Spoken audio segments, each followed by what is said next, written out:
Menteri Keuangan ini terlalu lama, mulai dari SBY 10 tahun, tambah Jokowi 10 tahun. Harusnya udah pensiun nih. Akhirnya udah pensiun aja lah gitu kan sebagai Menteri Keuangan, kayak nggak ada orang lain aja di Republik ini untuk cuma ingin karena gitu tadi Menteri Keuangan itu nggak ngerti terkait masalah supply chain daripada gas itu sendiri. Jadi kalau dari Pertamina turun harga misalnya 12.700 misalnya, turun ke distributor, ya udah pasti kan naik sedikit, distributor ambil untung. Tambah lagi misalnya ke pengecer 1, pengecer 2, sampai pada akhirnya tiba di apalagi ini warung-warung masyarakat kita, ya wajar mereka ambil untung 2.000, 3.000, ya kan? Nah, kalau misalnya ingin kontrolnya lebih bagus, tentu saja kalau memang pakai aplikasi digital, ya harusnya ya itu tadi dilakukan secara bertahap, tidak lantas memotong. Ya kan kalau ingin hanya penghematan sebenarnya sebanyak 80 triliun. Nah, itu harus dilakukan bagus sih sebenarnya melakukan penghematan 80 triliun, tapi caranya itu jangan membuat kegaduhan. Betul. Ya kan kamu ini kan orang berpendidikan semua. Punya dirjen banyak, punya staf khusus banyak, ya kan? Udah digaji mahal-mahal kok cari solusi aja nggak bisa. Ya kan mana yang soft gitu loh. Ya kan kecuali memang Anda itu punya maksud lain, ingin memperburuk misalnya. Jadi kesannya kan citra kerja Pak Prabowo itu menjadi tidak bagus. Betul. Di tengah masyarakat. Yang disalahin siapa presiden saat ini? Ya Prabowo.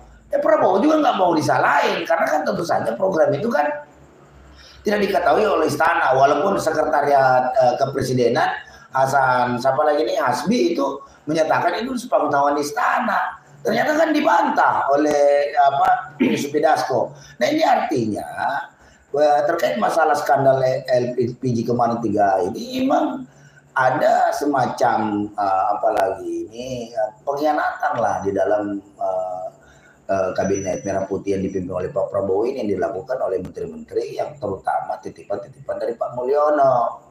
Nah maka dari itu ya sudah seharusnya ya ambil sikap tegas saja, diganti saja. Ya, nah sekalian juga nih buat tadi saya tambahin juga tadi statementnya Pak Rudi soal wakil presiden kita Gibran udah mundur aja, ya kan? Album Jokowi ini harus diakhiri sudah. Tegas mundur aja. Karena akan menjadi keseruan kegaduhan sendiri. Pada akhirnya menjadi beban bagi Anda sendiri. Naik podium gak berani kasih sambutan, kasih sambutan juga selalu dikritik. Kemarin habis bilang parah-parah lah, ya kan? Ada bilang ini celingak-celinguk, ya kan? Celingak-celinguk, ya kan? Daripada setiap hari wakil presiden ini juga menjadi bahan bulian di media sosial, ya kalau aturannya kan gagasan dan kinerja yang diukur, ya kan? Nah. Tapi di sisi lain juga performance, gaya, sekaligus cara bicara, berdiplomasi kan harus dikuasai penuh oleh namanya wakil presiden. Namanya juga orang nomor 2 di Indonesia. Kalau orang nomor 2 di Indonesia itu nyaris hampir dikatakan, bisa dibilang panutan, tokoh di Indonesia. Namanya tokoh semuanya harus tahu. Ya kan? Ya kalau Anda ditanya ini A-nya jawabannya B. Disuruh sambutan nggak mau, hanya warawiri kunjungan sana, belusukan ke pasar-pasar. Ya itu kan sama yang dilakukan oleh menteri-menteri Anda juga belusukan. Menteri desa sampai ke desa-desa tuh tidur di ini. Di mana ini rumah-rumah kepala desa yang jauh, yang daerah-daerah yang nggak pernah disinggahi oleh para pejabat gitu loh. Ya kan? Nah, belum lagi misalnya kayak pejabat-pejabat tinggi TNI sampai ke pelosok-pelosok sana daerah-daerah perbatasan yang tidak pernah didatangi pejabat hanya untuk melihat, menengok babinsa-babinsa mereka yang ada di sana. Berani nggak? Bisa nggak lo lakukan seperti begitu, ya kan? Kita berharap juga ya walaupun jadi bagusnya mundur aja lah. Jadi episode terkait masalah Jokowi udah selesai 10 tahun. Seperti dengan berakhirnya masa jabatannya SBY 10 tahun. Karena AHY tidak lantas tiba-tiba muncul kemana-mana.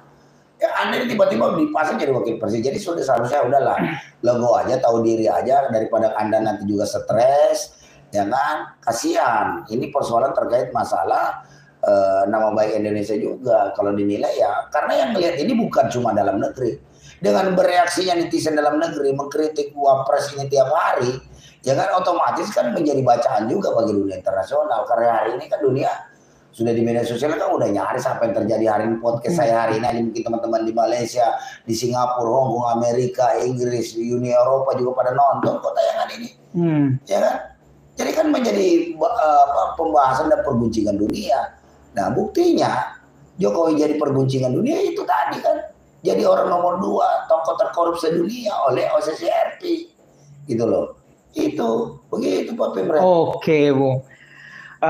Sebagai closing statement, saran ya sebagai aktivis buruh dan juga pemerhati sosial, gimana seharusnya Pak Prabowo bertindak bulan-bulan ke depan, karena sejatinya kok semakin banyak gangguan di pemerintahan dia gitu. Ya seharusnya yang pertama ya saya apresiasi dan cukup acungkan jempol lah pidato terakhir Pak Prabowo yang begitu tegas dan lugas di acara hari ulang tahun NU yang ke-102 kemarin, yang begitu tegas ingin memberantas korupsi, ingin membersihkan para pejabat-pejabat, para pemimpin-pemimpin yang nggak mau ikut aturan, yang tidak mau ikut aturan, ya dia akan tindak tegas, bahkan dia akan siap membersihkan. Ini perlu kita apresiasi dan ini menjadi harapan bagi rakyat Indonesia. Harapan, jangan sampai juga Pak Prabowo ini terlalu banyak statement, tapi harapan ini hanya tinggal harapan lagi. Betul. Harusnya ada nyata-nyata langkah-langkah konkret yang diperlihatkan. Seperti misalnya masalah PSN PIK 2. Setelah dia disegel, kemudian dibongkar, ya kan? Nah itu harusnya ditindaklanjuti.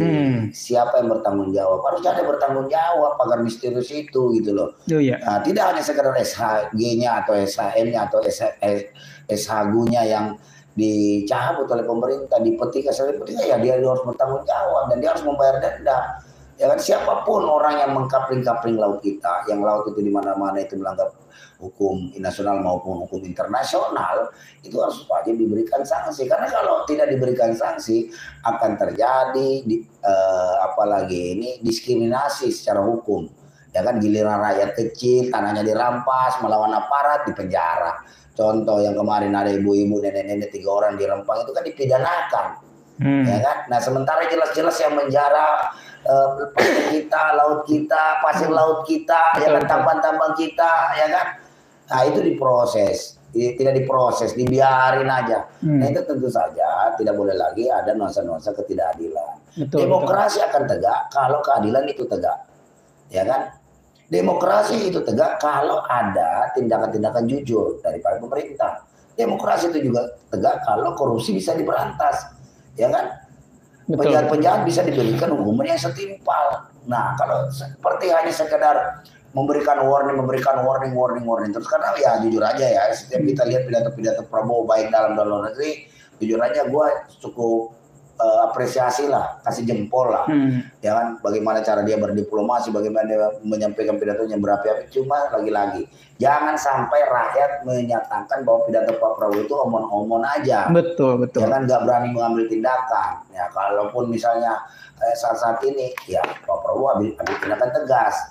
Nah, kemudian yang kedua ya melihat situasi politik yang makin hari makin apalagi ini apalagi digaduh di media sosial, ada polemik gas LPG 3 kg yang susah dicari, kemudian ada PSN, belum lagi kita ada indikasi-indikasi upaya-upaya dari pihak-pihak tertentu yang melakukan kudeta terhadap pemerintah Prabowo, yang harusnya untuk lebih bersihkan dulu tubuh daripada kabinet merah putih itu sendiri. Siapa yang kira-kira ini udahlah dibuang aja. Atau juga Bapak rencananya kan buat bikin kabinet saken.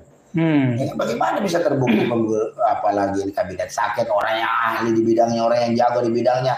Kalau ternyata orang yang ahli di bidangnya juga bercampur dengan orang-orang titipan Mulyono, dia sama sekali tidak ahli, buktinya kayak Budi Ari, bandar judi online kemarin terlibat mafia bandar judi online, ya kan? Nah, itu kan harusnya kan kok sampai sekarang belum diberhentiin gitu loh, ya kan? Cuma menghilang aja, ya kan, dari layar. Kemudian si siapa itu Menteri KKP yang kemarin menolak terjadinya pembongkaran dan penyegelan, itu senyap aja.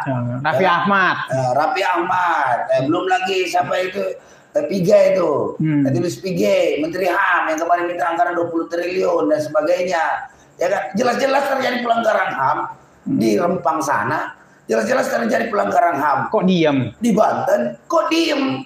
Gitu betul. Di mana yang jadi orang-orang yang tidak punya kapasitas, tidak berani mengambil tindakan, apalagi Pak Prabowo nyata-nyata menyatakan bahwa para pejabat-pejabat menteri-menteriku yang ada tidak usah ragu-ragu mengambil tindakan kalau memang itu sudah sesuai dengan undang-undang dan peraturan yang berlaku, ya kan? Lah kok menegakkan hukum kok susah amat di negeri kita ini, ya kan? Ya kalau memang nggak berani lagi ya sudah. Ya di pihak-pihak yang sudah tidak berani mengambil keputusan yang mungkin juga ada faktor-faktor non teknis lainnya terkait masalah kepentingan-kepentingan baik itu pribadi, kelompok dan sebagainya, ya tidak akan bisa maju dengan cara-cara demikian. Jadi ya harus segera Pak Prabowo ambil sikap resapel, pilih kembali menteri-menteri yang punya kapasitas dan keberanian untuk mengeksekusi semua program-program daripada Pak. Karena ini berat Pak, saya tahu lawan maling yang terorganisir itu berat, ya kan? Karena penjahat yang terorganisir, ya kan, orang-orang jahat yang terorganisir mampu mengalahkan orang-orang baik yang tidak terorganisir, ya kan? Nah itu yang seperti langkah-langkah itu. Jadi agar semuanya ini menjadi indah, menjadi apalagi pemerintahan benar-benar berhikmat kepada rakyat, menjadi cerah ya, rakyat, ya kan, ingin menjalankan apa yang sudah dijanjikan kepada rakyat, ya itu harus didukung dengan pembantu-pembantu juga yang setidak-tidaknya punya keberanian sama dengan Pak Prabowo dalam mengambil sikap. Gitu loh. Saya kira Pak Prabowo lebih tahu karena Pak Prabowo lebih di sekitarnya banyak intelijen, punya infrastruktur yang jelas, punya juga kewenangan untuk mengambil semua itu. Saya pikir ya kita kembalikan kepada Pak Prabowo. Yang jelas rakyat menanti, menunggu, ya kan? Semua yang Bapak sampaikan di atas podium itu, baik dalam dan negeri, itu harus ada realisasinya bagi rakyat Indonesia. Karena kalau tidak, ya apa bedanya Anda dengan Jokowi? Oke.